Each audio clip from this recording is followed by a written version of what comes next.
candidates? I think I got to tell you a very little story about myself that you may never have heard. I learned differently than many people. And as a kid, when I went to school, I didn't learn to read the way the other kids learned how to read. The result was that I fought twice as hard to get where I need to go. I decided that there was no challenge that I could not win. And it made me have tremendous empathy for those who don't have a voice, for those who are different, for those who are discriminated against, and for those who need jobs and need work. That's what drives me, that's what drove me to public service, that's what drove me to be a successful business person in Vermont, to take a little teeny company that had no opportunity and grow it into lots of opportunity. I believe that what Vermont needs right now is someone who can get really tough things done, and that's what I've done as Senate President for the last 10 years. So what makes me unique? The answer is I am driven, I am focused, I've proven that I can both run a business and bring people together to get tough things done in the Senate. That's what we need in a governor right now. So that business that you mentioned, Putney Student Travel, tell us something about that that gives you, that has given you an experience or an understanding or an appreciation of how the state and business need to relate, or how the state can affect business in Vermont. Well, I'm a person who believes that people grow businesses, government doesn't. And this may surprise you coming from a Democrat, but I label myself as a fiscal conservative and a social liberal. I am a fiscal conservative because I believe that the only way that you can run anything, whether it's a business or government, is by being fiscally responsible. You cannot spend $1 and take in 80 cents. It doesn't work. That's what this government's been doing for too long. So the answer to your question, Chris, is having met a payroll for years, having paid taxes in every bracket that one can imagine, luckily, and I feel very fortunate about that. It's been very low and it's been very high. Having had to face the health insurance challenges, all the challenges that we face from the bureaucracy that we get from government, my view is that government's role in business and to help grow jobs is to help give businesses the tools that they need to grow and stay out of the way, to reduce taxes instead of raise them, and to try and make it as easy and as hospitable for businesses in Vermont to grow as we possibly can. That's the lesson I've learned growing a business in Vermont. How would you describe Vermont? Pro-business, anti-business, or somewhere in between? I think Vermont's pro-business, and I know that's not the conventional wisdom. I'll tell you why I say that. I ask all of you to raise your hand if you would rather live somewhere else. There is no place that I love on this great earth more than Vermont, and I think most people would agree with me. We have the best quality of life in the country. We have the most dedicated workforce. I think our challenge in terms of getting that message out is that for the last 8 years, the Douglas Dubé team has told anyone who will listen what a terrible place Vermont is to do business. And I got to tell you that as someone who has made a lot of sales to make money, I have never sold my product by telling people how terrible it is. It's never worked. So here's my message. I will be the chief cheerleader for Vermont. I will sell our attributes at the same time that we attack our problems. I understand them. We need a fair tax system. We clearly need to train our workforce. We have to have high-speed internet at the end of every dirt road. I'll do for the internet what my favorite Vermont governor and the last governor from Putney, I might add, George T. Aiken did for electricity. The end of every dirt road by 2012. We get those things done, get the capital to businesses that need to expand, we have a bright economic future. So, if you were governor, what's one thing that would have been different about this legislative session? Well, I'm proud of the fact that the speaker, myself and the governor worked together to solve another $158 million problem without raising taxes. And all I say about that is, that's what the speaker and I promised when we went in.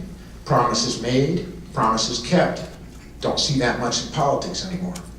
So I would say about this legislative session, I think we did well working together to solve the tough fiscal problems that we're facing.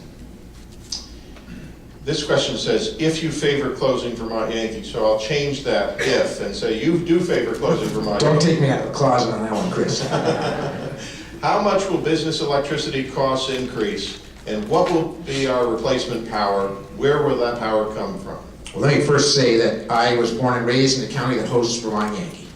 And the anti-nuclear critics used to call me the senator from Vermont Yankee.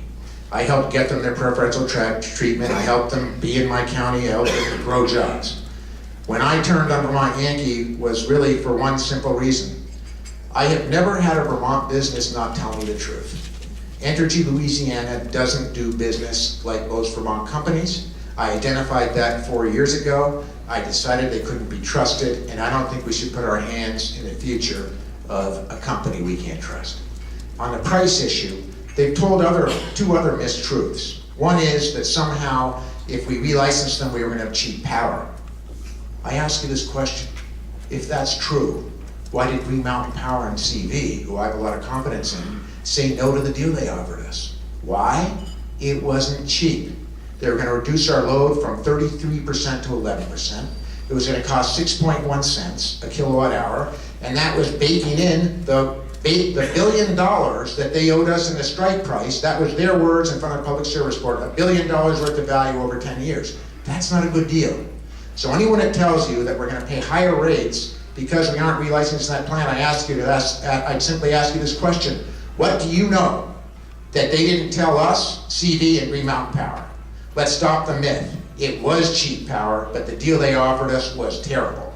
So the answer to your question is, we must have affordable power in Vermont.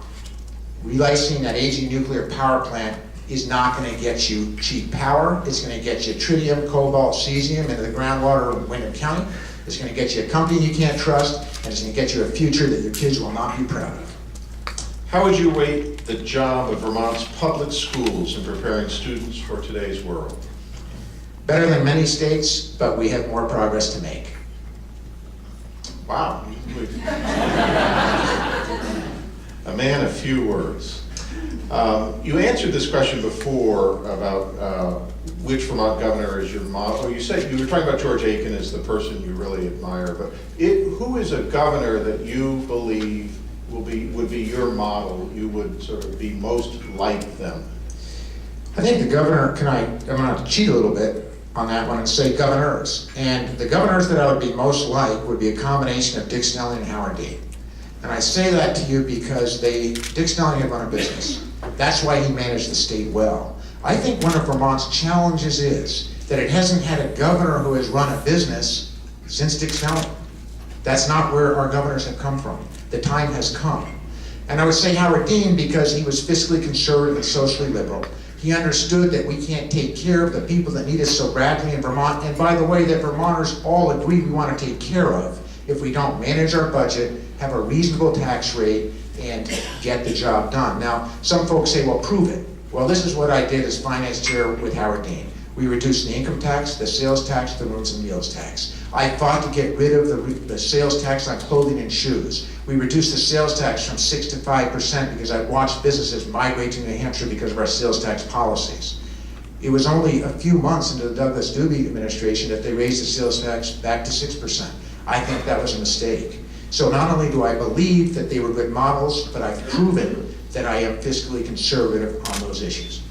Name one or two people you turn to for advice on business issues.